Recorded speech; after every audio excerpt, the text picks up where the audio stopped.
Hey everybody, welcome to the Evoke tutorials. My name is Evoke, and today we're going to talk a little bit about resampling and how to go about it in a really sort of fundamental way. And basically what that means is I'm going to show you ways using spectral analyzers and different really basic effects to go about taking a sound from something really basic like that and turning it into something a bit more intense. So I have a three-step process for this. Step one, I like to call creating the foundational sound, and we're going to use massive mostly because that's what a lot of people that I have known will use. And I'm just playing, I think, probably like an E0.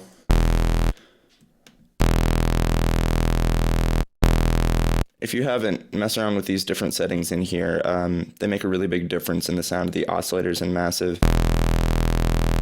The main thing when working in massive is that you really want to get your fundamental tone to sound good. You want to get that initial sound to have a lot of depth and texture before you start filtering, before you start all that stuff. And one of the ways I like to do this is the routing grid in massive. And normally this is where the feedback is, right after the amp and the panning. So every time it goes through, it gets amplified and then goes back through the feedback loop and is louder than the previous iteration.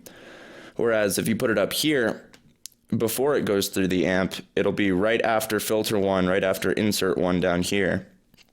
And then the feedback goes through. And that's much more the same volume, so you get a mix of the two signals rather than the second one drowning the first one out and the third one drowning the second one out, etc. and so forth. So, check. Main trick to this is to bring the volume way down, always do that, and then bring the feedback up.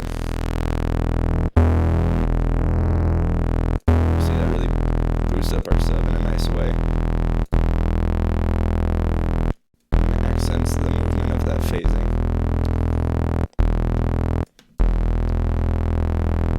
I'm actually not going to go with bend plus.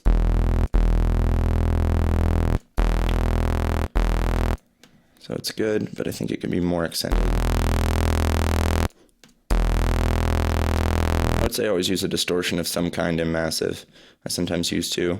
What's cool about this insert now is that it's falling right before the feedback loop, so you can do, crazy stuff like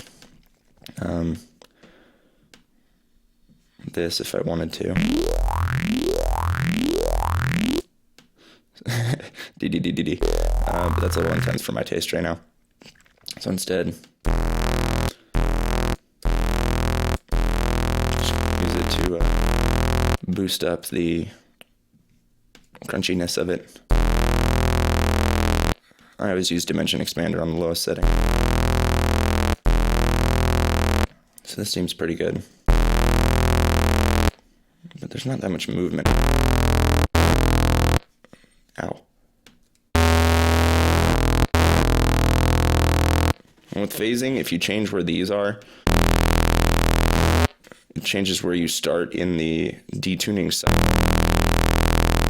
So catch that. There we go. Cool. So that's a basic sound that I would use.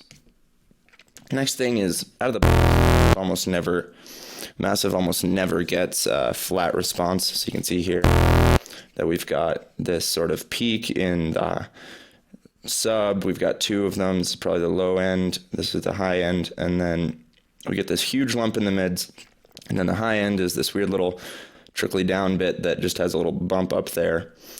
So to adjust broad issues like this, I prefer to use frequency split rather than an EQ, because you can just get more direct control over, I want my highs to be louder, so I go into my high chain and I just go to the output and bring it up, and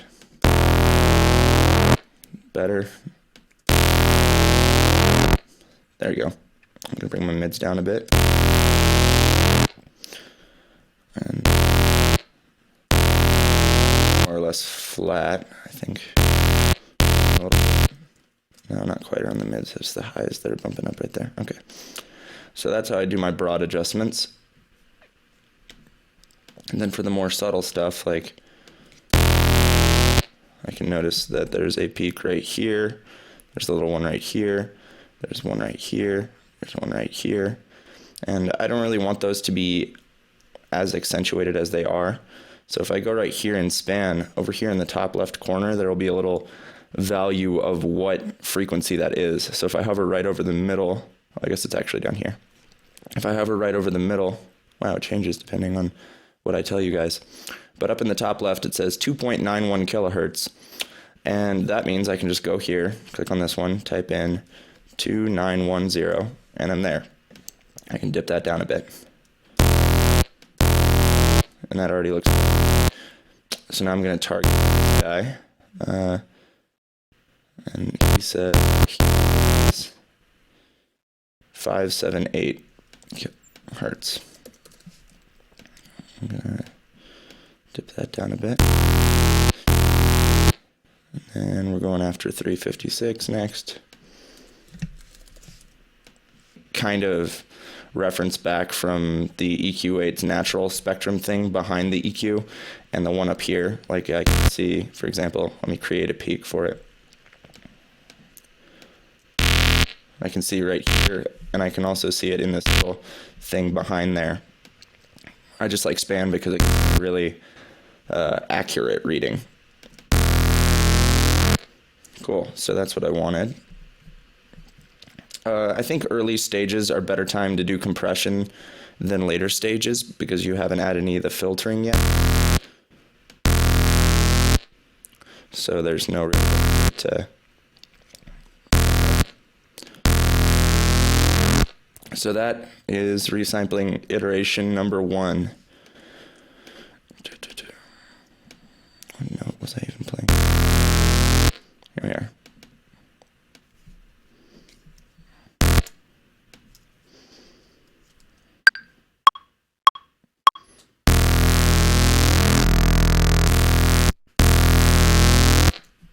Oops.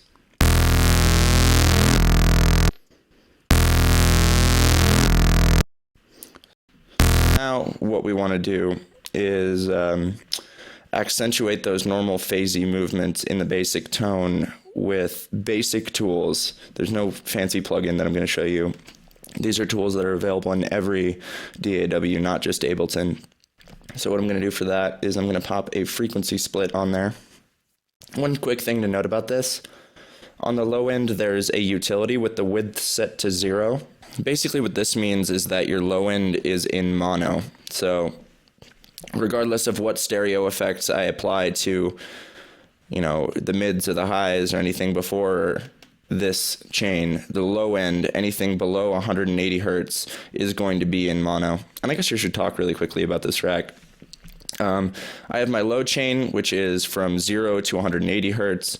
I have my mid, which is from 181 to 2.50 kilohertz. And then I have my high end, which is from 2.50 kilohertz up. So basically what this means is that when playing my sound, I can have either my lows, my mids, or my highs, and I can do different effects to each of them. And earlier I was just using that for broad level adjustment. That's usually what I'm using it for. And also you can use it for sort of effect application. So there's the full sound. The lows are good. The mids are the things that I was saying might sound hollow. I'm going to look at them in span again to test my theory. Yeah, they're actually fine. Maybe just a little dip in the EQ at that little peak. Perfect. So now I'm going to show you how to add movement with an EQ. Now, if you know anything about resonances, and especially since I just said I was reducing coloration, you'll know that normally you wouldn't want to do this.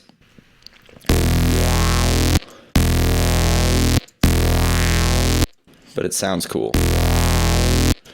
So we're going to automate that.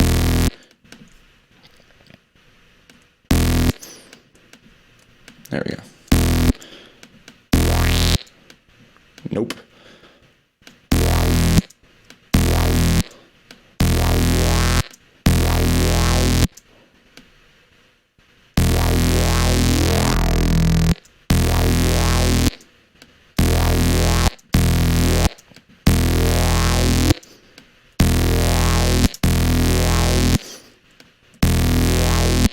So I'm accenting that sort of phase, that EQ thing moving through.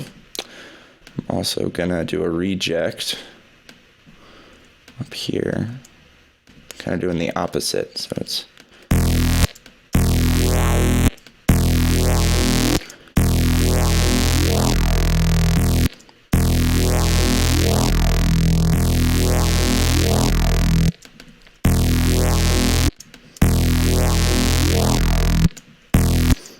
and if you look at this in span, it's just going to be a mess.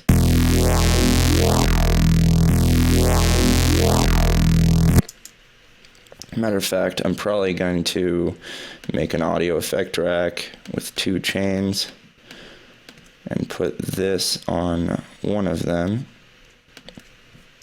and have this one contain everything below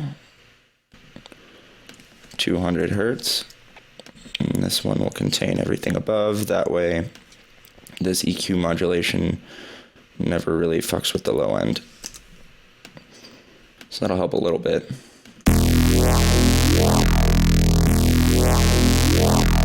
But you can see there's all sorts of little things that pop up. And those are usually resonant or harmonic or fundamental frequencies that are just getting accented too much, but they don't actually look so bad in this sample. I think because of the detuning, that's one thing you'll notice with Reese's. If you're doing this to a just like a basic tone, it's gonna start to resonate really bad. But with a Reese, because there's so much sort of movement from the phasing already, it doesn't accent any one individual frequency as much.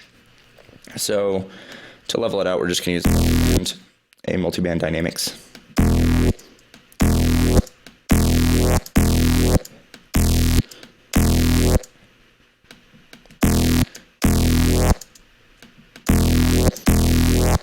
Cool. Although this is getting pretty agitated, I'm gonna duck that down. And you can do one of 2 things. You can either automate it so that it only ducks down when it crosses that point where it gets to be too much, but it usually sounds fine if you just do that. And 111. What I love about span is that it's resizable, so it's like, you can just do stuff like this. So there. Just helps to kind of decolorize it a bit.